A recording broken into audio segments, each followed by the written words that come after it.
శ్రీ సాయినాథాయ నమః. సాయి సచ్చరిత్రము 22వ అధ్యాయము. ప్రస్తుతం ప్రస్తావన బాలాసాహెబ్ మిరికర్, బాబుసాహెబ్ బూటి, అమీర్ శక్కర్, తేలుపాము బాబా అభిప్రాయం. ప్రస్తావన: బాబాను ధ్యానించేటట్లు భగవంతుని నైజము గాని, స్వరూపము గాని, అగాధములు, వేదములు గాని, 1000 నాలుకల గల ఆదిశేషుడు గాని వారిని పూర్తిగా వర్ణింపలేరు. భక్తులు భగవంతుని రూపమును చూచి కనుగొని తీరవలేను. ఎందుకనగా తమ ఆనందమునకు భగవంతుని పాదములే ముఖ్య మార్గమని వారికి తెలియను. జీవిత పరమార్థమును పొందుటకు గురుని పాదములనే ధ్యానించవలని కాని ఇంకొక మార్గము లేదని వారలకు తెలియను. హేమాడ్ పంత్ ఒక సులభమైన మార్గమును ఉపదేశ రూపకముగా చెప్పుచున్నాడు. అది ధ్యానమునకు, భక్తికి కూడా అనుకూలించును. నెలలో ఒక కృష్ణపక్షమున రాను రాను వెన్నెల క్రమంగా క్షీణించును. తుదకు అమావాస్య నాడు చంద్రుడు కానరాడు, వెన్నెల కూడా రాదు. శుక్లపక్షము ప్రారంభం అవగానే ప్రజలు చంద్రుని చూచుటకు ఆతురత పడెదరు. మొదటి దినము చంద్రుడు కానరాడు, రెండవ నాడది సరిగా కనిపించదు. అప్పుడు రెండు చెట్టు కొమ్మల మధ్య గుండా చూడమనిద్దరు. ఆతురతతో ధ్యానముతో ఆ సందు ద్వారా చూసినప్పుడు దూరముగా ఉన్న చంద్రుడి ఆకారం ఒక గీత వల్లే కనిపించును. వారప్పుడు సంతసించెదరు. ఈ సూత్రం అనుసరించి బాబా తేజమును చూచెదము గాక. బాబా కూర్చున్న విధానమును చూడుడు, అది ఎంత సుందరముగా ఉన్నది. వారు కాళ్లను ఒకదానిపై ఇంకొకటి వేసి ఉన్నారు. ఎడమ చేతి వేళ్లు కుడిపాదముపై వేసి ఉన్నారు. కుడి బొటన వ్రేలుపై చూపుడు వ్రేలును మధ్య వేలును ఉన్నవి. ఈ కూర్చున్న విధమును బట్టి చూడగా బాబా మనకి దిగువ విషయం చెప్పుచున్నట్లు అనుకునవచ్చును. నా ప్రకాశమును చూడవలనంటే అహంకారమును విడిచి మిక్కిలి అనుకువతో చూపుడు వేలుకు మధ్య ఉన్న బొటన వేలుపై దృష్టిని సారించినచో నా ప్రకాశమును చూడగలరు. ఇది భక్తికి సులభమైన మార్గం. ఒక క్షణము బాబా జీవితమును గమనించదము. బాబా నివాసము వలన షిరిడీ ఒక యాత్రాస్థలమాయను. అన్ని మూలల నుండి ప్రజలచటకు గుమిగూడుచుండిరి. పేదవారు, గొప్పవారు కూడా అనేక విధములు మేలు పొందుచుండేవారు. బాబా యొక్క అనంత ప్రేమను, ఆశ్చర్యకరమైన సహజమైన వారి జ్ఞానమును, వారి సర్వాంతర్యామిత్వమును వర్ణించగలవారెవ్వరు. వీనిలో ఏదైనా ఒక దానిని గాని అన్నీయు గాని అనుభవించేవారు ధన్యులు. ఒక్కొక్కప్పుడు బాబా దీర్ఘ మౌనం పాటించేవారు. అది వారి యొక్క బ్రహ్మబోధము. ఇంకొకప్పుడు చైతన్య గనులుగా ఉండువారు. ఆనందమునకు అవతారముగా భక్తులచే పరివేష్టితులై ఉండేవారు. ఒక్కొక్కప్పుడు వారి నీతిని బోధించు కథలను చెప్పేవారు. ఇంకొకప్పుడు హాస్యము, తమాషా చేయుటలో మునిగేవారు. ఒక్కప్పుడు సూటిగా మాట్లాడువారు. ఇంకొకప్పుడు తమాషా చేయుటలో మునిగేవారు. ఒక్కొక్కప్పుడు సూటిగా మాట్లాడువారు. ఒక్కొక్కప్పుడు కోపోద్దిపుతుడా అని తోచువారు. ఒక్కొక్కప్పుడు తమ బోధలు క్లుప్తంగా చెప్పుచుండేవారు. ఒక్కొక్కప్పుడు దీర్ఘ వివాదములోకి దించేవారు.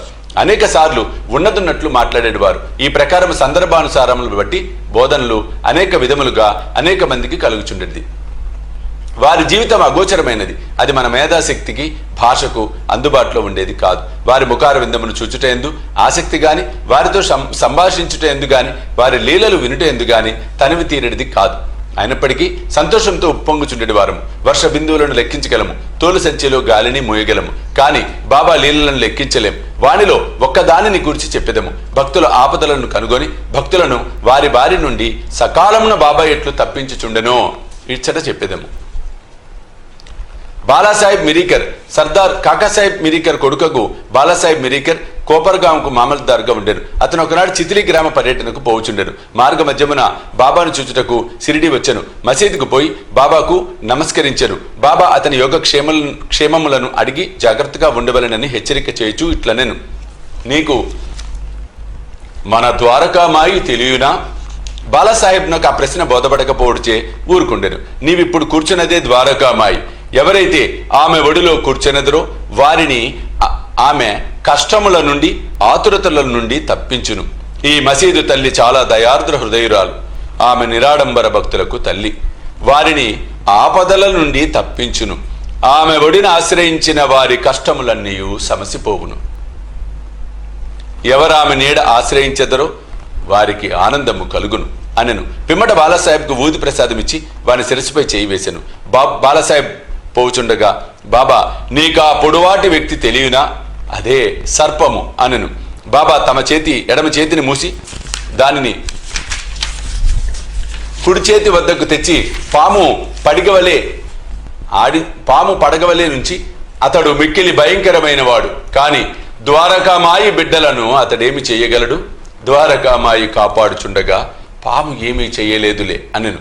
అక్కడున్న వారందరూ దీని భావం తెలుసుకున్నటకు, దానికి మిరికరకు గల సంబంధం తెలుసుకున్నటకు కుతూహలపడుచుండిరి. కానీ బాబా ఈ విషయంపై బాబాని విషయం అడుగుటకు ధైర్యం లేకుండెను. బాలాసాహెబ్ బాబాకు నమస్కరించి మసీదును విడిచి శ్యామాతో వెళ్ళాను. బాబా శ్యామాను పిలిచి బాలాసాహెబ్తో చితిలి వెళ్ళి ఆనందించమనెను. బాబా ఆజ్ఞానుసారం తాను కూడా వెంట వచ్చేదనని శ్యామ బాలాసాహెబ్తో చెప్పాను. అసౌకర్యంగా ఉండును కానా వద్దని బాలాసాహెబ్ శ్యామతో చెప్పాను. శ్యామ బాబాకు ఈ సంగతి చెప్పాను. బాబా ఇట్లనెను, సరే వెళ్ళవద్దులే, వాని మంచి మనము కోరితిమి. ఏది నుదుట వ్రాసి ఉన్నదో అది జరుగుక తప్పదు. ఈ లోపల బాలాసాహెబ్ తిరిగి ఆలోచించి శ్యామను తన వెంట రమ్మనెను. శ్యామ బాబా వద్దకేగి సెలవు పుచ్చుకొని బాలాసాహెబ్తో టాంగాలో బయలుదేరాడు. వారు రాత్రి 9 గంటలకు చితలి చేరిరి. ఆంజనేయ ఆలయంలో బస్ చేసిరి. కచేరీలో పనివారెవరూ రాలేదు. కావున నెమ్మదిగా ఒక మూల కూర్చొని మాట్లాడుకొని చుండిరి. చాపపైన కూర్చొని బాలాసాహెబ్ వార్తాపత్రిక చదువుచుండెను. అతడు ధరించిన అంగవస్త్రంపై ఒక సర్పం ఉండెను. దానిని ఎవరూ చూడలేదు. అది బుసకొట్టుచు కదులుచుండెను. ఆ ధ్వని నౌకరు వినెను. అతడు ఒక లాంతరు తెచ్చి సర్పమును చూచి పాము పాము అని అరిచెను. బాలాసాహెబ్ భయపడెను, వణుకుట ప్రారంభించెను. శ్యామ కూడా ఆశ్చర్యపడెను. అందరూ మెల్లగా కట్టెలను తీసిరి. బాలాసాహెబ్ నడుము నుండి పాము దిగుట ప్రారంభించెను. దానిని కొట్టి చంపివేసిరి. ఈ ప్రకారంగా బాబా ముందుగా హెచ్చరించి బాలాసాహెబ్ను హాని నుండి తప్పించిరి. బాబా యందు బాలాసాహెబ్కు గల ప్రేమ దృఢమయ్యను. బాబుసాహెబ్ బూటి నానా డేంగలే అను గొప్ప జ్యోతిష్కుడు బాబుసాహెబ్ బూటి షిరిడిలో ఉండినప్పుడు ఒకనాడు ఇట్లనెను, ఈ దినము నీకు అశుభము, నీకు ఈ దినము ప్రాణగండమున్నది. ఇది బాబుసాహెబ్ను ఆందోళనకు గురిచేసెను. ఆయన యథాప్రకారము మసీదుకు పోగా బాబా బాబుసాహెబ్తో ఇట్లనెను, ఈ నానా ఏమనుచున్నాడు? నీకు మరణమున్నదని చెప్పుచున్నాడు కదా, సరే నీవేమీ భయపడనక్కరలేదు. మృత్యువు ఎట్లు చంపునో చూసిదముగాక అని వారికి ధైర్యంతో మృత్యువు ఎట్లు చంపునో చూసేదముగాక అని వానికి ధైర్యముతో జవాబివ్వము. ఆనాడు సాయంకాలం బాబుసాహెబ్ బూటి మరుగుదొడ్డికి పోయాను. అక్కడ ఒక పాము చూశాను. అతని నౌకరు దానిని చూశాను. ఒక రాయి ఎత్తి కొట్టబోయాను. బాబుసాహెబ్ పెద్ద కర్రని తీసుకొని రమ్మనెను. నౌకరు కర్రను తెచ్చునంతలో పాము కదిలిపోయాను, అదృశ్యమయ్యాను. ధైర్యంతో ఉండమని ఆడిన బాబా పలుకులు బాబుసాహెబ్ జ్ఞప్తికి తెచ్చుకొని సంతసించెను. అమీర్ శక్కర్ కోపర్గాం తాలూకాలో కొరాలే గ్రామ నివాసి అమీర్ శక్కర్. అతడు కసాయి కులమునకు చెందినవాడు. అతడు బాంద్రాలో కమిషన్ వ్యాపారిగా పనిచేశాను. అక్కడ అతనికి మంచి పలుకుబడి కలదు. అతడు కీళ్లవాతంతో బాధపడుచుండుచే భగవంతుని జ్ఞప్తికి తెచ్చుకొని వ్యాపారమును విడిచిపెట్టి షిరిడి చేరి బాధ నుండి తప్పింపమని బాబాను వేడెను. చావడిలో కూర్చోమని బాబా ఆజ్ఞాపించెను. అటువంటి రోగికి ఆ స్థలం సరైనది కాదు. అది ఎల్లప్పుడూ తేమగా ఉండును. గ్రామంలో ఇంకేదైనా స్థలము బాగుండేది. కానీ బాబా పలుకులే తగిన ఔషధం, నిర్ణయ సూత్రం. మసీదుకు వచ్చుటకు బాబా అతనికి అనుమతి ఇవ్వలేదు. చావడిలోనే కూర్చోమని ఆజ్ఞాపించాను. అది వానికి మిక్కిలి లాభకారి అయ్యను. ఎందుకనగా బాబా ఉదయము సాయంకాలము చావడి వైపు పోవచుండెను. అదేను కాక దినము విడిచి దినము ఉత్సవంతో పోయి బాబా అచడ నిద్రించుచుండెను. అందుచే అమీర్ బాబా యొక్క సాంగత్యమును సులభముగా పొందుచుండెను. పూర్తిగా 9 మాసములు అమీర్ శక్కర్ అక్కడ ఉండెను. కొంతకాలం తర్వాత అతనికి ఆ స్థలంపై విసుగు కలిగాను. ఒకనాడు రాత్రి ఎవరికి చెప్పకుండా కోపర్గాం పారిపోయాను. అచ్చటొక ధర్మశాలలో దిగాను. అచ్చటొక ఆ ఫకీరు చచ్చటకు సిద్ధముగా ఉండెను. ఆ ఫకీర్ నీళ్లు కావాలనగా అమీర్ పోయి నీరు తెచ్చి ఇచ్చాను. ఆ నీరు తాగి ఫకీర్ చనిపోయాను. అమీర్ చిక్కులో పడెను. అతడు పోలీసు వారికి తెలియపరిచినచో మొట్టమొదటి సమాచారం తెచ్చినవాడు అగుడిచే తనకు ఆ ఫకీర్ విషయం ఏమైనా తెలిసి ఉండునని పట్టుకొనిదరు. ఆ చావుకు కూడా తాను కారణభూతులయ్యి ఉండవచ్చని అనుమానించెదరు. బాబా ఆజ్ఞ లేనిది షిరిడి విడిచిపెట్టుట తనదే తప్పని గ్రహించి పశ్చాత్తాపపడెను.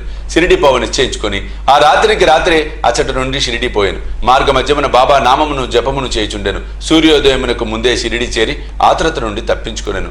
బాబా ఆజ్ఞానుసారము చావడిలోనే ఉండి రోగ విముక్తుడైన. ఒకనాడు మధ్యరాత్రి బాబా, ఓ అబ్దుల్, నా పరుపు వైపు ఏదో దుష్ట ప్రాణి వచ్చుచున్నదిరా అని అరిచెను. లాంతరు తీసుకొని అబ్దుల్ వచ్చి బాబా పరుపు వైపు చూశాను. కానీ ఏమీ కనిపించలేదు. జాగ్రత్తగా చూడమని బాబా చెప్పుతూ నేలపై సటకాతో కొట్టుచుండెను. అమీర్ శక్కర్ బాబా లీలలను చూచి అచ్చటకు పాము వచ్చెనని బాబా అనుమానించి ఉండునని అనుకొనెను. బాబా సాంగత్యం వలన బాబా ఆడు మాటలు చేయు క్రియల భావమును అమీర్ గ్రహించుచుండెను. అమీర్ తన దిండుకు సమీపమున ఏదో కదులుచుండుట గమనించి అబ్దుల్ను లాంతరు తీసుకురమ్మనెను. అంతలో అచ్చటొక పాము కనబడెను. అది తలను క్రిందికి పైకి ఆడించుచుండెను. వెంటనే దానిని చంపిరి. ఇట్లు బాబా సకాలంను హెచ్చరిక చేసి అమీరును కాపాడెను. తేలు పాము. తేలు బాబా ఆజ్ఞచే కాకాసాహెబ్ దీక్షిత్ నిత్యము ఏకనాథ మహారాజు రచించిన భాగవతమును భావార్థ రామాయణమును పారాయణం చేయుచుండెను. ఒకనాడు పురాణ కాలక్షేపం జరుగుచుండగా హేమాడ్ పంత్ కూడా శ్రోత అయ్యెను. రామాయణంలో ఆంజనేయుడు తన తల్లి ఆజ్ఞానుసారము రాముని మహిమను పరీక్షించి భాగం చదువునప్పుడు వినువారందరూ మైమరిచి ఉండిరి. అందులో హేమాడ్ పంత్ ఒకడు. ఇంతలో ఒక పెద్ద తేలు హేమాడ్ పంత్ భుజంపై బడి వాని ఉత్తరీయముపై కూర్చుండెను. మొదట దానినెవరూ గమనించలేదు. ఎవరు పురాణములు శ్రవణము చేసేదరో వారిని భగవంతుడు రక్షించును. ఇంతలో హేమాడ్ పంత్ తన కుడి భుజంపైనున్న తేలును చూసెను. అది చచ్చిన దాని వల్ల నిశ్శబ్దంగా ఉండెను. అది కూడా పురాణము వినుచున్నట్లుగా కనిపించెను.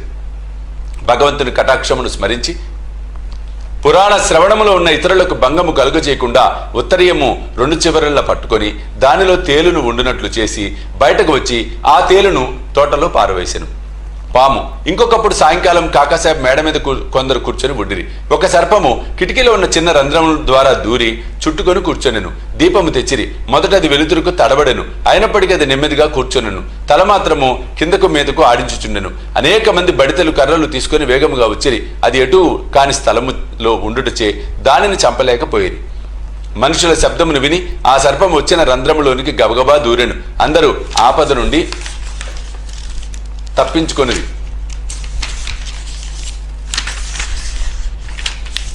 బాబా అభిప్రాయం. ముక్తారాం అను ఒక భక్తుడు పాము తప్పించుకుని పోడ్చే మంచియే జరిగినది అనెను. హేమాడ్ పంత్ అందులోకి ఒప్పుకొనలేదు. అది సరైన ఆలోచన కాదనెను. పాములను చంపుటే మంచిదనెను. ఇద్దరికి గొప్ప వాదన జరిగెను. ముక్తారాం సర్పములు మొదలగు క్రూర జంతువులను చంపన అవసరం లేదు అనెను. హేమాడ్ పంత్ వానిని తప్పక చంపవలెను అనెను. రాత్రి సమీపించెను. చర్చ మాత్రం సమాప్తి కాలేదు. ఆ మరుసటి దినం ఆ ప్రశ్నను బాబాని అడిగిరి. బాబా ఇట్లు జవాబిచ్చెను. భగవంతుడు సకల జీవుల యందు నివసించి ఉన్నాడు. అవి సర్పములు కాని తేళ్లు కానిండు. ఈ ప్రపంచమును నడిపించు సూత్రధారి భగవంతుడే. సకల జంతు కోటి పాములు తేళ్లతో సహా సకల ప్రాణులు భగవదాజ్ఞను శిరసావహించును. వారి ఆజ్ఞ అయిన కాని ఎవరిని ఏమీ చెయ్యలేరు. ప్రపంచమంతయు వానిపై ఆధారపడి ఉన్నది. ఎవరును స్వతంత్రులు కారు. కాబట్టి మనము కనికరించి అన్ని జీవులను ప్రేమించవలెను. అనవసరమైన కలహములందు చంపుటయందు పాల్గొనక ఓపికతో ఉండవలెను. అందరినీ రక్షించువాడు దైవమే, అల్లా మాలిక్. 22వ అధ్యాయం సంపూర్ణం. సద్గురు శ్రీ సాయినాథ్ అర్పణమస్తు. శుభం భవతు.